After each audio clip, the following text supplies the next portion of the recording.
to do so, you might expect a little bit more of a reward than just an extra 1 point of total BD from the text on the ship. But yeah, I don't know. I'm really cautiously optimistic. I'm trying to be optimistic for Matt's sake on these guys. But yeah, we'll take a wait and see approach and see if they crack into any lists. I thought I took your criticism from the first card pretty well. You don't need to be playing good cop here from now on. I think we're okay, Reed. Good. So I guess with that, we'll move along here to Savage Oppress. I'll just go ahead. Dathomirian Assassin, character Sith, Power 8, Ability 4, so on and so forth. Once per game, may exchange a card in hand with a Sith character in the lost pile. Deploy 8, forfeit 5. He is a pilot. So right now, I think the only Siths we have are Savage and Darth Maul. There used to be the non-unique guy, but I think he got axed.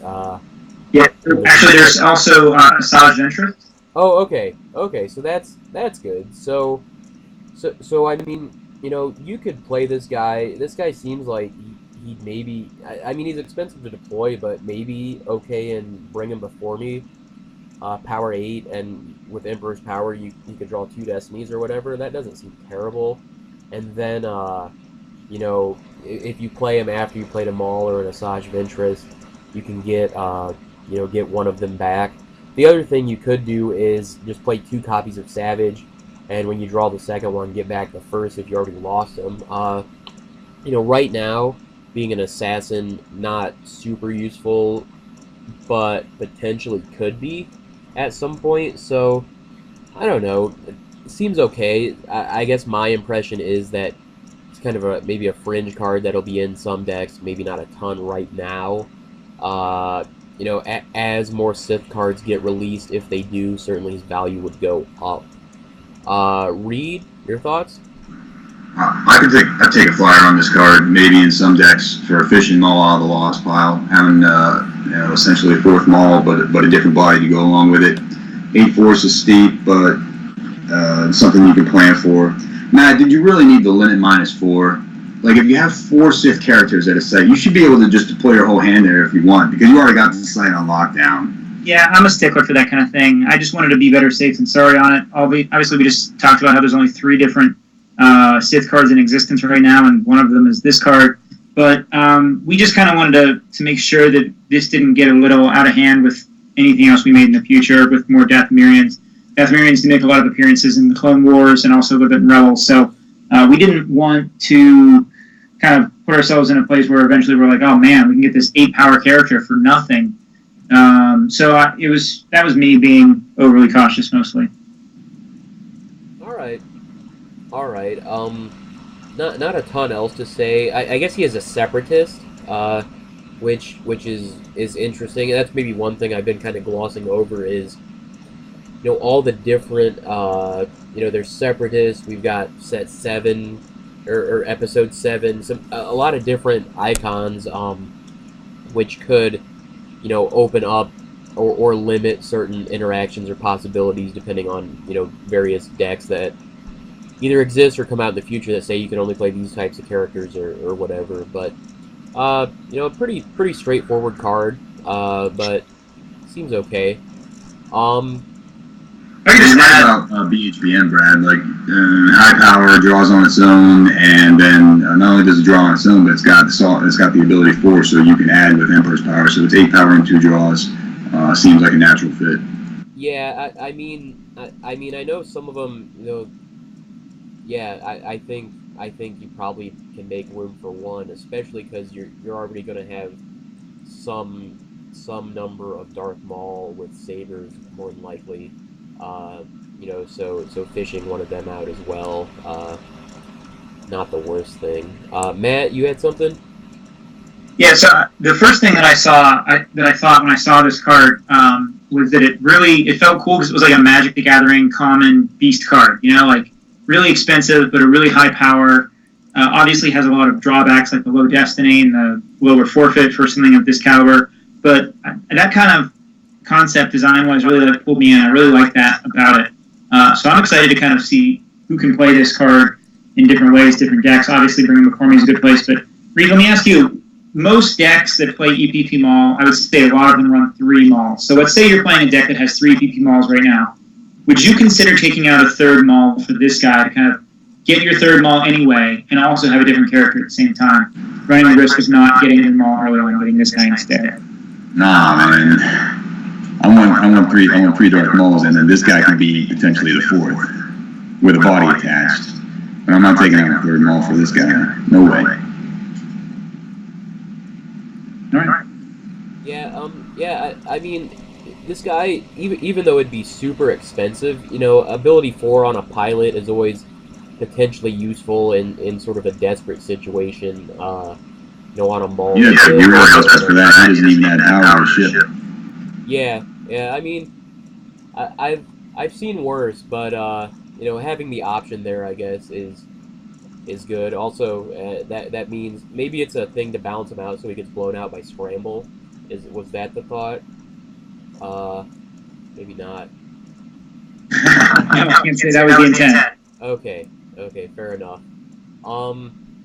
Moving along. Established secret base. Reed, you had sort of hinted at this earlier. You want to just take it away with this one? Oh yeah, man. I'll take this card all the way. This card is hot. So it's the established secret base that flips your Ender Ops objective. And I mean, here's what it says: deploy on bunker if you control that site. Immune alter. That's all it needs to say.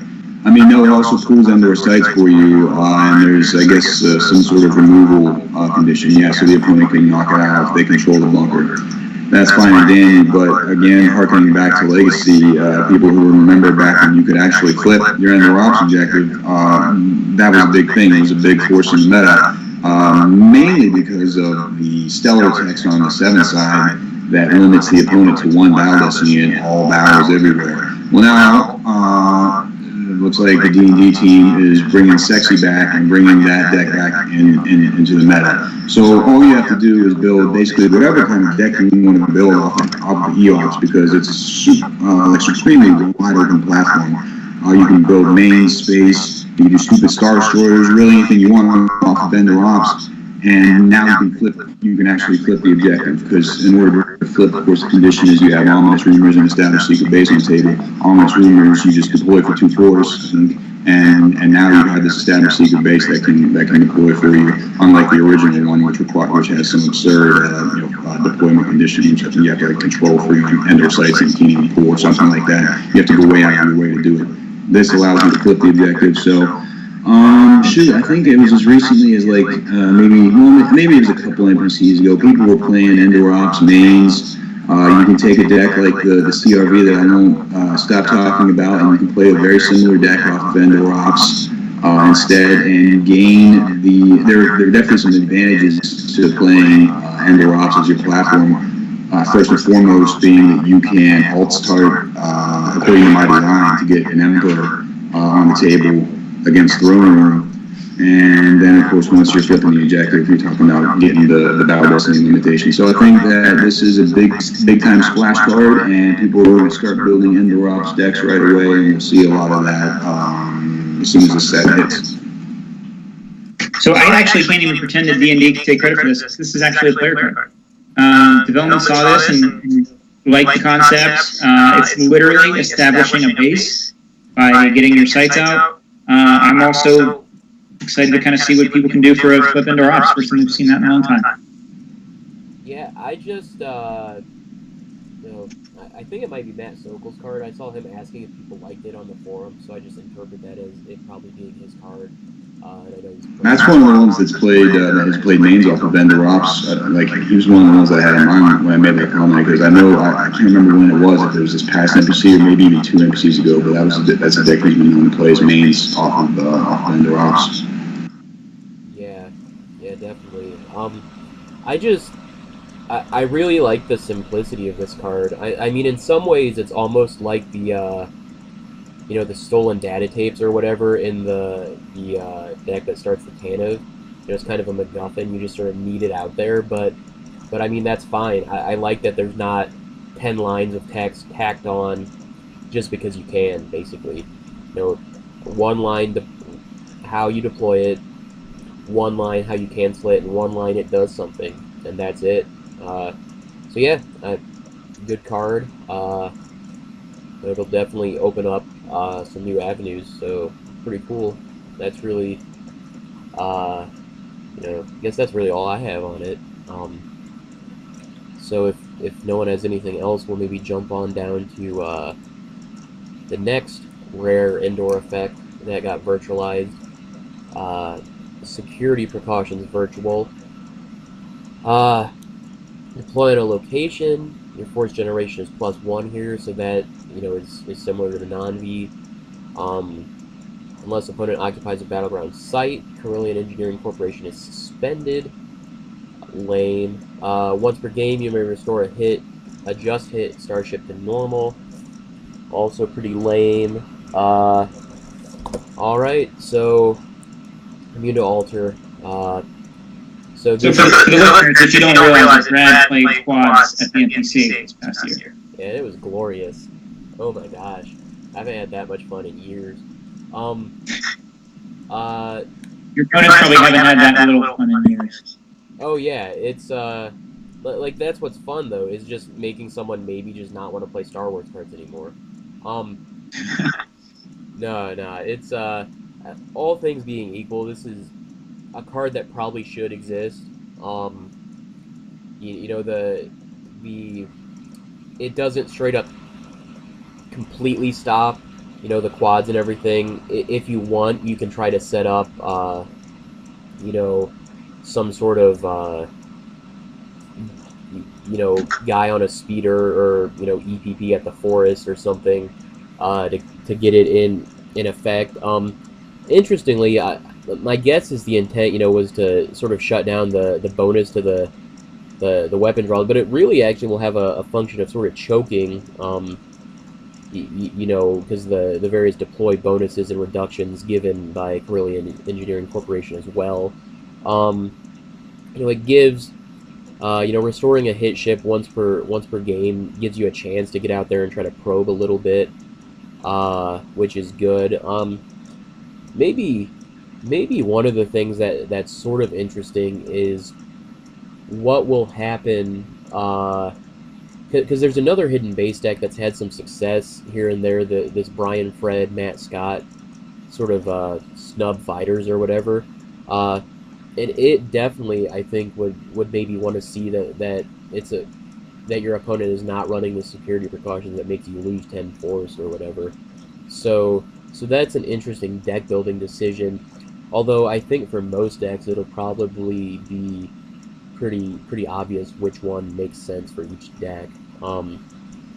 Matt, maybe you wanna talk about the design behind it. Read maybe when you'll think it'll be played. Sure. So the first part about the generation, we wanted to keep the generation on there because we didn't want the decision to come down to, do I play the old one for generation or the new one for protection against quads? So I want to make sure that they were on an even playing field for that. This one protects you against weapons, the other one protects you against battle damage. It does a little bit of things as well. So I wanted it to be a deck building decision for players. If quads are a bad matchup, then you can play this one. If you're not too worried about that, then you can play the other one instead. One of the things development said is they thought that quads, so we were in pretty much unanimous agreement with development that quads were a problem. We wanted to do something about them. So one thing though that they said was that they didn't really need like the hammer dropped on them. They just needed a little shove. So that's what the suspension of CEC does. Hopefully it's just enough of a shove to make the deck not as NPE, maybe give them a chance to go to a battleground site and play on both theaters. Hopefully, it does that. And like you mentioned, the choke as well, I think is a pretty underrated aspect. It takes a couple, two, I think, away from the weapon destiny bonus, but also the using extra force to fire them too. And then the last part is about restoring adjusted starships to normal. I want to note for the rules, people out there, players interested in the rules, that this actually does not work against an X-Wing cannon.